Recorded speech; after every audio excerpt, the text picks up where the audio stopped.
잡초는 자생과 번식의 대명사라 할 수 있습니다. 그렇기 때문에 어떤 불모지에서도 잡초는 자생하고 번식합니다.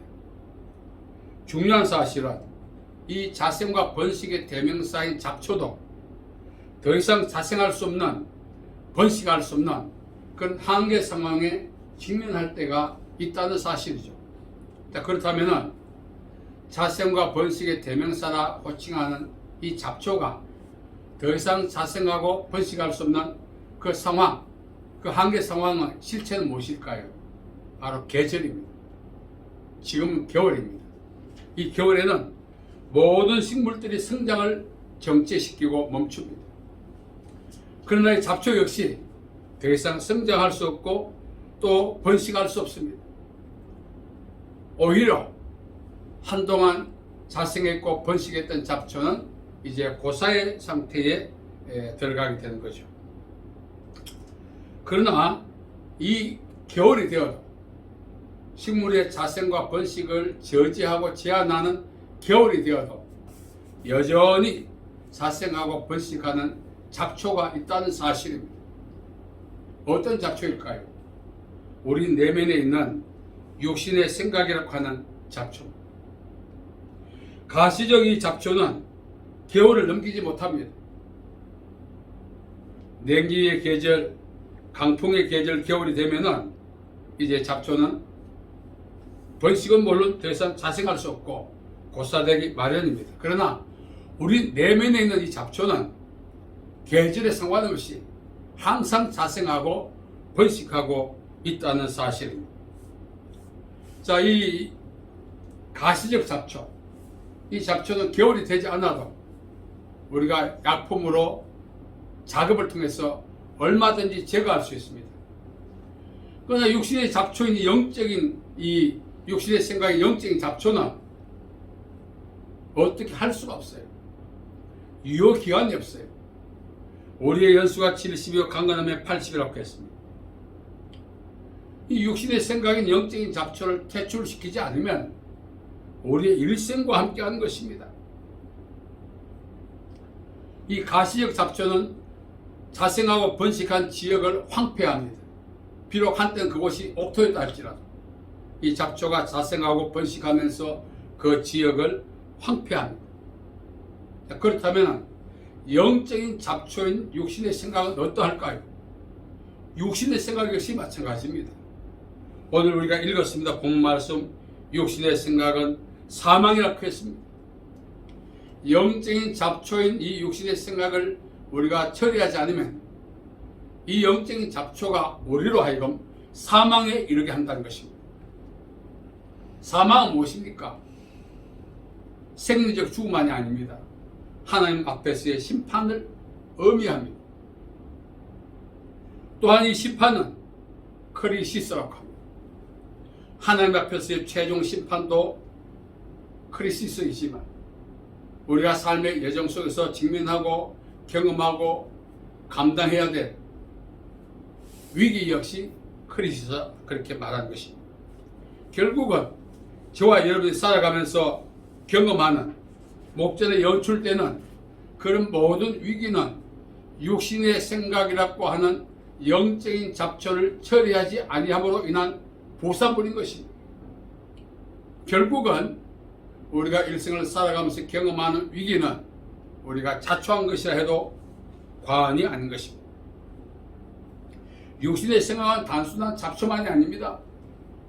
하나님을 기쁘시게 할 수 없고 하나님 앞에 불복하지 않고 하나님과 원수가 된다 했습니다. 육신의 이 생각을 처리하지 않을 때, 영적인 잡초를 방치할 때, 이 육신의 생각의 영적인 잡초가 하나님과의 관계를 훼손시키고 회방하고 땅의 채로한 기간 동안 위기를 반복하게 하고 종국에는 하나님의 심판에 이르게 한다고 성경은 말하고 있습니다. 말씀드린 것처럼 옥토에 도단한 가시적 잡초도 제거하지 않으면 황무지가 됩니다. 육신의 생각인 영적인 잡초 역시 마찬가지입니다. 이것을 방치할 때 이것이 종국에는 하나님과 원수되게 만드는 것입니다. 더 나아가 하나님의 심판을 피할 수 없게 만드는 원인이 되는 것입니다. 자, 그렇다면 이 육신의 생각을 어떻게 처리할 것인가? 어떻게 하면 하나님과 원수가 되게 하고 종국의 하나님의 심판을 피할 수 있게 만드는 영적인 잡초인 육신의 생각을 우리가 어떻게 처리할 것인가? 과거에는 이 육신의 생각이 너무나 복잡해서 전두엽 수술이라고 수술까지 강행했지만 그 생각은 뇌에만 있는 것이 아니라 전인격적으로 박혀있기 때문에 처리하기가 쉽지 않다는 것입니다.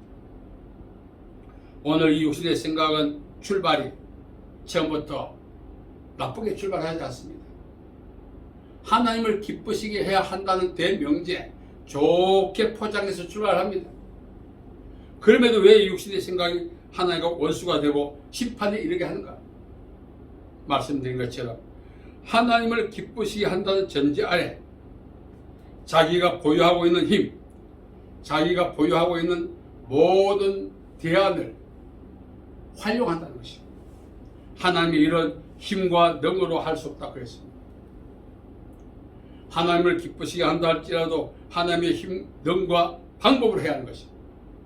그런데 많은 사람들이 하나님을 기쁘시게 한다는 그 미명 아래 자신의 생각, 자신의 방법, 자신의 에너지를 동원해서 한다는 사실입니다.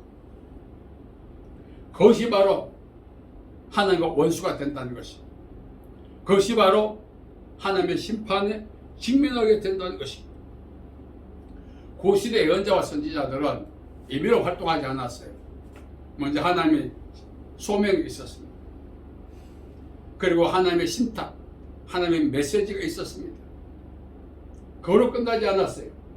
그 메시지를 어느 특정 지역, 어느 대상을 중심으로 선포해야 할 것인가 결정을 받아야 하는 것입니다. 그리고 가서 메시지를 전했던 것입니다. 예언자와 선지자가 한 그 자체만으로 하나님 일을 하지 않았다는 사실.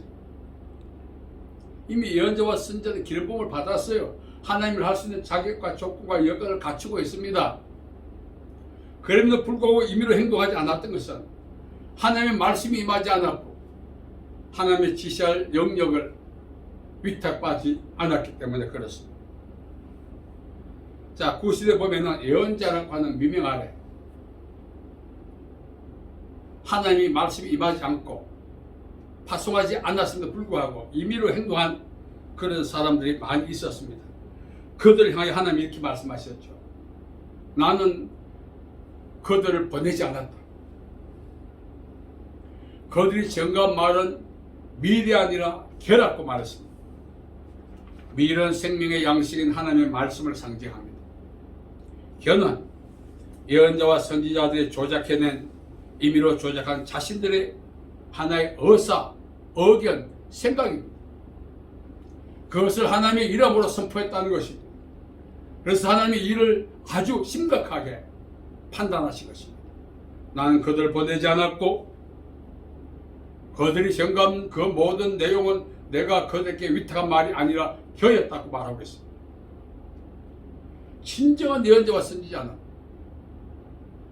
하나님의 말씀이 임할 때까지 기다린 것입니다. 임의로 행동하지 않았어요. 제가 왜 이 말씀 드립니까? 오늘 교회 안에 육신적으로 행하는 사람이 얼마나 많습니까? 하나님을 기쁘시게 한다는 미명 아래 이렇게 하면 기뻐하시겠지, 이렇게 하면 기뻐하시겠지, 자기 생각과 자기 기준에 얽매여서 자기 방식으로 하나님 일을 하려고 하는 자들이 무수하다는 사실입니다. 하나님을 향한 특심이 제 아무리 타의 추종을 불허한다 할지라도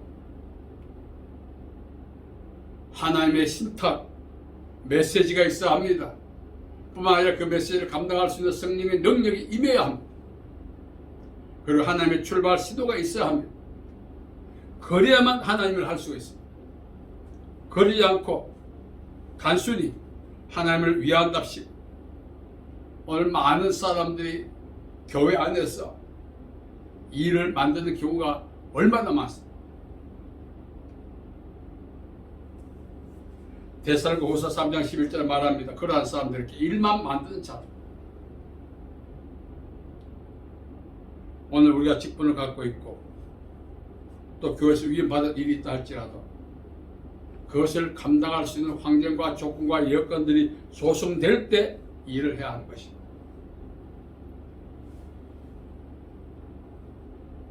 하나님께서는 그 시대에 자신이 보내지 않았던 예언자 선지자라고 하는 그 직임만으로 하나님을 기쁘시게 하기 위해 일했던 사람들에게 일침을 놓고 있습니다. 나는 그들을 보내지 않았다. 사도들 역시 마찬가지입니다.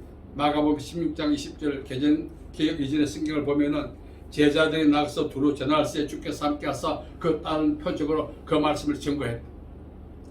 제자들이 증거했던 그 메시지가 예수님께서 위탁하신 말씀이 맞다는 그 증거로 제자들의 메시지를 증거할 때 그 메시지의 증거로 역사가 기적과 표적이 나타났다는 사실. 진정한 예언자와 선지자라면 내가 선지자인데 예언자인데 그래서 임의로 행동하지 않고 하나님의 말씀이 임하기를 오랫동안 기다리는 것입니다. 어쩌면 일생을 기다릴 수도 있어요. 만약에 임하지 않으면 예언자와 선지자의 직분을 갖고 있다 할지라도 움직이지 않았다는 사실.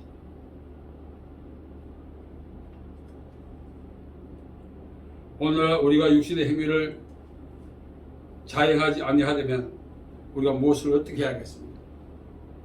말씀드린 것처럼 예언자와 선지자의 모습을 통해서 교훈을 받아야 하는 것입니다. 오늘 많은 성도들이 교회를 위한답시고 위임받지 않는 일들을 많이 자행합니다. 그러한 일들이 하나님을 기쁘시게 하는 것이 아니라 오히려 일만 만들고 하나님과 원수가 된다는 사실입니다. 나무는 열매를 통해서 안다고 했습니다. 사람들께 주임받고 사람께 동의받고 사람께 칭찬받았다 할지라도 그 결과가 자신과 하나님 사이를 불편하게 만든다면 그 일은 중단해야 하는 것입니다. 그렇지 않는 거죠. 내가 하는 일이 육신에 속한 일인지 영역에 속한 일인지를 우리가 이해하고 분별하고 감당해내야 하는 것입니다. 또 내가 이 일을 감당할 수 있도록 성령의 능력이 내게 부어졌는지 그것도 확인해야 하는 것입니다. 왜? 하나님의 일은 힘과 능력으로 할 수 없기 때문에 내 경험으로 내 지식으로 내 힘으로 그게 바로 육신입니다. 하나님께서 가장 하나님을 하고자 하는 자들께 금기시하신 것은 육신으로 하면 안 되는 것입니다. 오늘 말씀에 보면은 육신을 따르자는 육신의 일을 영을 따르자는 영의 일을 생각하는 생각은 단순한 내의 활동이 아니라 전인격을 다해서 추구하는 행위를 포함합니다. 육신의 열매는 사망이요 영의 열매는 생명과 평안이라고 이야기하고 있습니다. 오늘 우리 옥토에 이제 잡초가 번식하기 자생해서 번식하면 순식간에 황무지가 되죠. 그 황무지 잡초 번식한 땅에 남보는 사람을 데려가서 여기가 한때는 옥토였다면 믿어지겠습니까?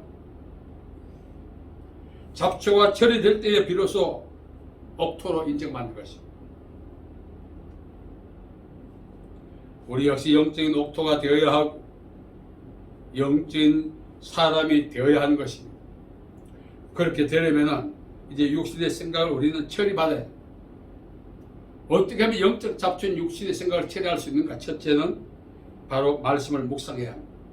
거기 있는 사람은 악인의 길을 따르지 아니하고 죄인의 길에 서지 아니하고 오만한 자의 자리에 앉지 아니하고 오직 여호와의 율법을 즐거워하여 그 율법을 주야로 묵상한다 했습니다.